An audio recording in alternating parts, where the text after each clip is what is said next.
اب معلوم ہوا کہ یہ وطن کیوں حاصل کرنے کا خواب دیکھا تھا. اب تو پتہ چلا کہ ایک آزاد ملک کی آخر اہمیت ہوتی کیا ہے. اب احساس تو ضرور ہوا ہوگا کہ جس زمین پر پیدا ہوئے, جس زمین پر پلے بڑھے, جس زمین کے لیے دن رات ایک کیے, جس زمین کے دفاع کے لیے جانیں دیں, آج وہی زمین انجام بن گئی. بھارتی مسلمانوں کے لیے آج ان کو بھارتی ماننے پر صرف اس لیے انکار کیا جا رہا ہے کہ ان کی شناخت مسلمان ہے. تو ٹھیک کہا تھا ہمارے بانی پاکستان قائد اعظم محمد علی جناح نے. دیکھیے, اس لیے بنایا گیا تھا پاکستان کے قیام کے پیچھے ہندو انتہا پسندوں کا تعصب تھا, جس کی بنا پر علی گڑھ مسلم یونیورسٹی سے قائد اعظم کی تصویر اتاری گئی تھی. بھارت دراصل ایک بنیا ہے, اور بنیا بہت اچھا خدمتگار تو ثابت ہو سکتا ہے, مگر بہت گھٹیا اور ظالم حاکم. مسلمانوں کے دور حکومت میں ہندوؤں کو مذہبی اور معاشی طور پر مکمل آزادی تھی. ان کے پاس بڑی بڑی جاگیریں تھیں, کاروبار تھے, بڑے بڑے عہدے تھے, اور برطانوی دور اقتدار میں ہندوؤں کو موقع ملا تو انہوں نے مسلمانوں کے خلاف مزید پر نکالنے شروع کر دیے, اور مسلمانوں کو ملیچ قرار دے کر مسلمانوں کو شودر لیول پر لے آئے. ان کے لیے نہ ملازمتیں تھیں, نہ کاروبار تھا, نہ جائیدادیں. مسلمان نہ صرف ہندوؤں کے نیچے دب کر رہ گئے, نیچے میں بتا رہی ہوں, بالکل نیچے دبا دیا مسلمانوں کو, بلکہ ان کی معاشی حالت بھی بدتر کر دی گئی. یہ نہیں کہوں گی ہوتی چلی گئی, کر دی گئی نا. سوچی سمجھی پلاننگ کے تحت 1947 میں مسلمانوں نے خوشی سے اپنے علاقوں سے ہجرت نہیں کی تھی, بلکہ انہیں پتا تھا کہ اگر وہ وہاں سے نہ نکلے تو موت ان کا مقدر ہوگی, ذلت ان کا مقدر ہوگی. اب دیکھ لیں آپ کے سامنے بھارت کی ایگزامپل, صحیح سوچتے تھے وہ علاقے جو بعد میں پاکستان بنے. ملک کی اگر میں بات کروں 80% کپاس ان علاقوں میں پیدا ہوتی تھی, لیکن مسلمانوں کی بدقسمتی ہے کہ جی کپاس کی تمام فیکٹریاں ہندو آبادی والے علاقوں میں تھیں اور ہندو مالکان کے تسلط میں تھیں. تقسیم ہند کے وقت یہ تمام جو فیکٹریاں ہیں بھارت کے پاس چلی گئیں, اور ملک میں اس وقت کل 873 کاٹن ملز تھیں, 873, جن میں سے کل 16 صرف 16 پاکستان کے علاقے میں واقع تھیں. مسلمانوں کو جب بھی پیسے کی ضرورت پڑی تو وہ سود پر پیسے دینے والے بنیے کے پاس جاتے تھے, جو انہیں بہت ہی زیادہ سود پر ادھار دیتا تھا. مسلمان چونکہ ان پڑھ تھے اور جو سود ہے اس کی باریکیاں نہیں سمجھتے تھے, تو یوں یہ لوگ کیا کرتے تھے جی, ان کی جائیدادوں سے ان کو محروم کر دیتے. اور وقت کے ساتھ ساتھ مسلمانوں کے ساتھ اتنی زیادتی ہوتی کہ ان کی جائیدادوں سے ان کو محروم کر دیا جاتا. وقت کے ساتھ ساتھ یہ معاملہ اتنا سنگین ہو گیا کہ مسلمان زمینوں سے بھی محروم ہو گئے. ہندو روایات کے مطابق مسلمان ملیچ تھے, اور اس لیے کوئی ہندو ان سے ہاتھ نہیں ملاتا تھا. اور گنگا دھر کی بات اگر کروں, اور مدن موہن جیسے جو اعلیٰ ہندو لیڈر بھی, اور جناح کے ساتھ یا پھر جناح کے گھر سے کھانا نہیں کھاتے تھے. سوچیں ذرا, اتنی نفرت تھی مسلمانوں سے.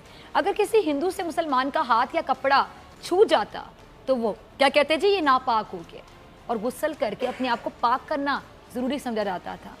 اگر کسی ہندو کے گھر کوئی مسلمان چلا جاتا تو سارا گھر ناپاک سمجھا جاتا اور دھو کر پاک کیا جاتا.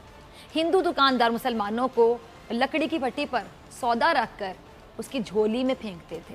ہاتھ سے جو سودا ہے وہ ہاتھ سے پکڑانا بھی وہ گناہ سمجھتے تھے, ان کو لگتا تھا ان کے ہاتھ گندے ہو جائیں گے. ہندو مسلمانوں اور عیسائیوں کے ساتھ بیٹھ کر کھانا بھی نہیں کھاتے تھے, اور نہ ہی ان کے ہاتھ کا پکا ہوا کھاتے. اور ہندوؤں کے لیے علیحدہ ہاسٹلز اور علیحدہ کھانا پکانے کا انتظام, یہاں تک کہ پانی کا بھی علیحدہ بندوبست ہوتا تھا. ہندو پانی یا پانی کا برتن بھی اگر غلطی سے کسی مسلمان سے چھو جاتا تو وہ ناپاک ہو جاتا ان کے مطابق. ہندو علیحدہ محلوں میں رہتے تھے, علیحدہ جو ان کے محلے تھے وہاں وہ رہتے تھے, اور کسی مسلمان کو ہندو محلے میں جانے کی اجازت نہ تھی. اور یہ تھے وہ حالات جو پاکستان کے قیام کا سبب بنے.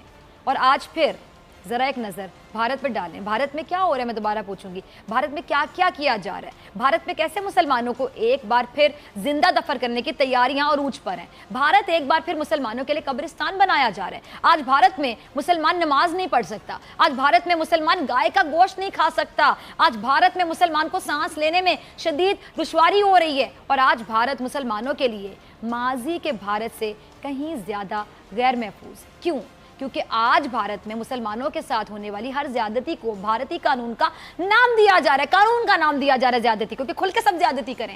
آج اگر بھارت میں کوئی بے بس اور لاچار ہے تو وہ ہے بھارت کا مسلمان, صرف بھارت کا مسلمان. دیکھیں ذرا, اب کی بار بھارت نے بھارتی مسلمانوں سے ان کے بھارتی ہونے کے ثبوت بھی مانگنا شروع کر دیے, اور اس کو آپ کہہ سکتے ہیں NRC کا نام دیا گیا ہے. NRC میں آپ کو بتاؤں یہ کہہ رہے ہیں جی, جس کے خلاف پورے بھارت میں مسلمان مظاہرہ کر رہے ہیں, احتجاج کر رہے ہیں, اور کرنا بھی چاہیے. NRC کا جو عمل ہے وہ ابھی تک صرف آسام میں شروع کیا گیا ہے. یہ بھی آپ کو بتا دوں, حکومت کے اس اعلان کے بعد بنگال سمیت کئی مسلمان اکثریتی ریاستوں میں عدم تحفظ کا احساس پیدا ہو گیا, دیکھا گیا. اور آسام میں مسلمانوں کی آبادی 34% سے کچھ زیادہ ہے, 34% سے تھوڑی سی زیادہ. RSS, BJP اور آسام کی کئی علاقائی جماعتیں کئی دہائیوں سے آپ دیکھتے ہوں گے, سنتے ہوں گے, یہ دعویٰ کر رہی ہیں کہ آسام میں 1 کروڑ سے زیادہ بنگلہ دیشی مسلم غیر قانونی طور پر آ کر آباد ہو گئے ہیں. آسام میں جو سبھی باشندے ہیں ان کے دستاویزات کی جانچ کے بعد تقریباً 19 لاکھ باشندوں کو شہریت کی فہرست سے باہر رکھا گیا. اب انہیں اپنی شہریت بھی ہے جو وہ بھی ثابت کرنی پڑے گی. سوچیں ذرا, وہ ثابت کریں گے. اور NRC کی فہرست میں یہ نہیں بتایا گیا کہ 19 لاکھ میں سے کتنے ہندو ہیں, کتنے مسلمان ہیں, لیکن پارلیمنٹ میں اور پارلیمنٹ سے باہر کئی سیاسی رہنماؤں کے بیان سے پتہ چلتا ہے کہ ان میں کم از کم 11 لاکھ بنگالی ہندو ہیں, اور اس کے علاوہ کئی لاکھ قبائلی, مقامی آسامی اور نیپالی بھی ہیں. اچھا, کئی اپوزیشن رہنماؤں کا یہ کہنا ہے کہ جی BJP یہ توقع کر رہی تھی, ایکسپیکٹ کر رہی تھی کہ جی NRC کے عمل میں لاکھوں مسلمان غیر ملکیوں کی فہرست, جو مسلمان غیر ملکیوں کی فہرست ہے اس میں آ جائیں گے, لیکن نتیجہ اس کے برعکس نکلا. ریاستی حکومت نے NRC کے عمل میں نقائص کا الزام لگا کر اسے مسترد کر دیا. آسام میں کوئی بھی شخص جو 24 مارچ 1971 سے پہلے ریاست میں آباد تھا اسے شہری مانا گیا, لیکن اسے 1951 سے لے کر اب تک 1951 سے لے کر اب تک اپنے خاندان کے سبھی افراد اور اپنے آباء و اجداد, اپنے والدین اور ان کے والدین کی رہائش کا ثبوت دینا پڑا ہے.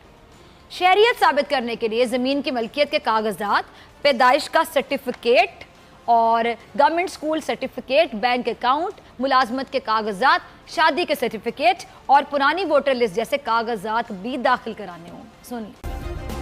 سبسکرائب کریں اور بیل دبائیں تاکہ کوئی